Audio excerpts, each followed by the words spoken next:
So once again, Shabbat Shalom, everybody.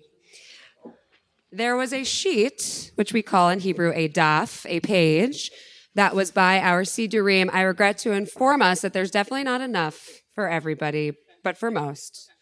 So I'm going to read as much as possible in the scenario that you do not have a sheet, and I apologize for that. So my fiance's second love, or perhaps his first love, is the Philadelphia Eagles. I'm sorry. I thought that was going to be like Haman, where when I say Philadelphia Eagles, we all go, boo. So let's try that again. Philadelphia Eagles. So I've gotten to understand the Philadelphia Eagles the more that I explore Philly as I take many trips with my fiance. And I've learned, people are right. They are, we won't say crazy fans. Let's say they are committed. They are very committed fans. In fact, they are cheering for their team, the Philadelphia Eagles, when they're not even in season. It could be not football season, and they're cheering for the Philadelphia Eagles. So before we keep going, let's just get a show of hands. Who here likes football? Okay. Who here loves somebody who likes football? Okay. Right. So this touches our lives a little bit, right?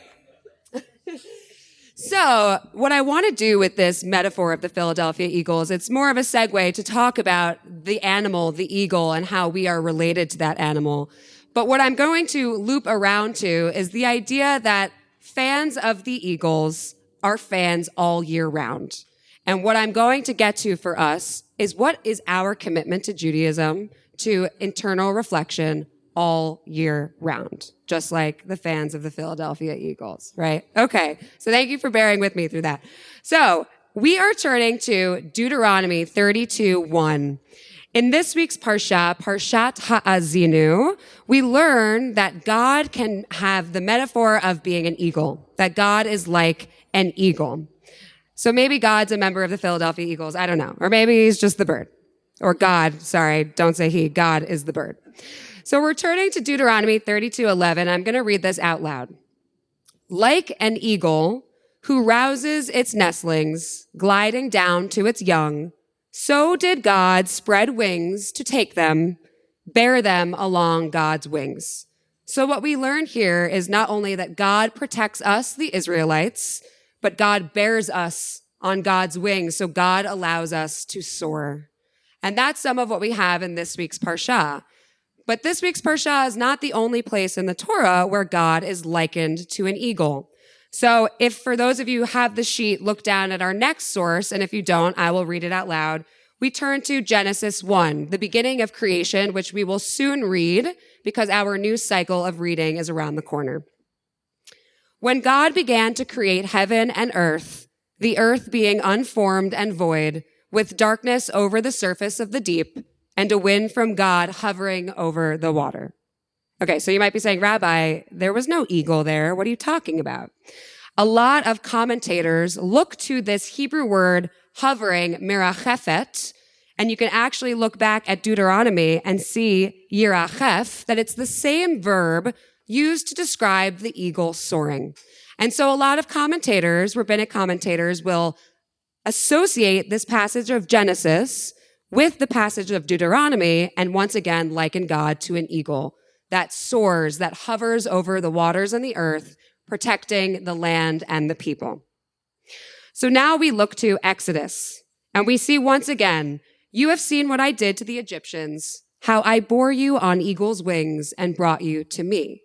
So what's new about this portion of Exodus is God is not only protecting and holding, but God is now taking us from one place to another. I brought you to me.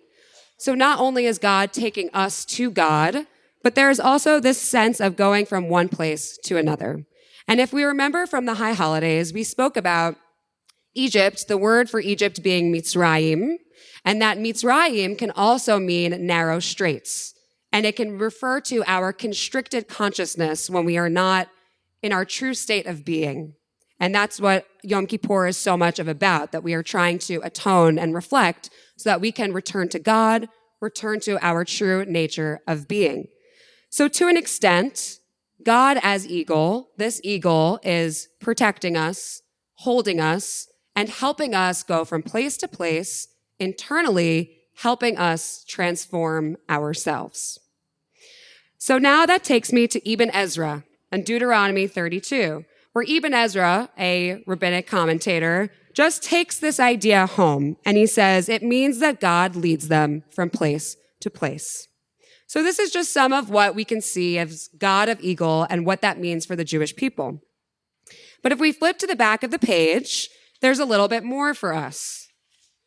And we find out that we are all on the Philadelphia Eagles, that all of us are likened to an eagle, right? If God is parent, Avinu Malkeinu, the children are going to be like parent. They too are eagles. So I want to take us to Rabbi Levi Yitzchak Biberdovich, and I'm going to read this out loud. This is a commentary from a rabbi. The Jewish children can themselves be compared to an eagle. The feathers of the eagle fall off at the end of each year and are replaced by new feathers. Thus the name for eagle, Nesher, from the Hebrew to fall. God gave the Jewish people the characteristic of the eagle. We have the ability to renew ourselves, to change our ways, to become better. And the source above this, Rashi on Psalms, reads, the eagle renews itself. So essentially, the eagle, which renews its wings and feathers from year to year, is as if somebody is transforming themselves.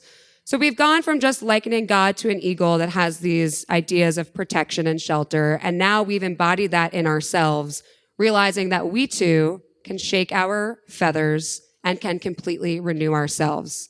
And that is really the goal of what we've been doing over these high holidays, right? And now we reach this Shabbat when we're on the cusp of Sukkot. And we might be thinking to ourselves, all right, we've shed our feathers and here we are. We're brand new. We're shiny. Our feathers are nice and soft. They're going to grow in really nicely. And so we're done. But what we learn from the rest of these sources on this source sheet underneath, how is the metaphor of an eagle relevant after Yom Kippur? Well, the Zohar teaches us that the Jewish book of mysticism explains that the gates of heaven do not close on Yom Kippur, but actually they close on Hoshana Rabbah, the seventh day of Sukkot.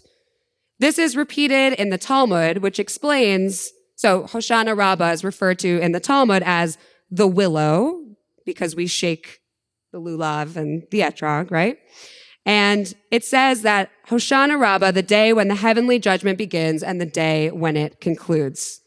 And I want to add to that there's this beautiful quote that is personally one of my favorite quotes that says, the most important days of the year of the Jewish calendar are not between Rosh Hashanah and Yom Kippur, but between Yom Kippur and Rosh Hashanah.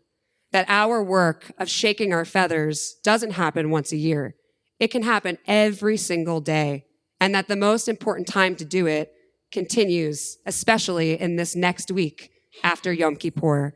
So just in this moment when we think we're done, when we think we're finally over, we get to do more. And not only do we get to do more, but we get to do it under the shelter of God's wings within our Sukkot, our Sukkot Shalom, our Sukkot. So I want to take this metaphor of the eagle and take this idea that the gates are still open and think of our harvest. You know, Sukkot is a celebration of the harvest, of the fruits that we collect.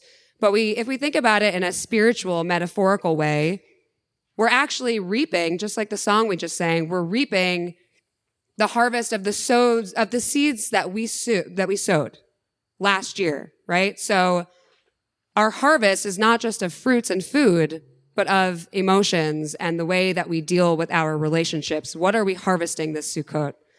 So what I want to leave as a question for all of us, for my little eagles, is can we really be like Philadelphia fans? And can we cheer for our team, return to God, shake our feathers, even on the off season, which we're learning tonight is not actually the off season? And what kind of seeds would we like to sow so that we can cultivate the harvest for next year?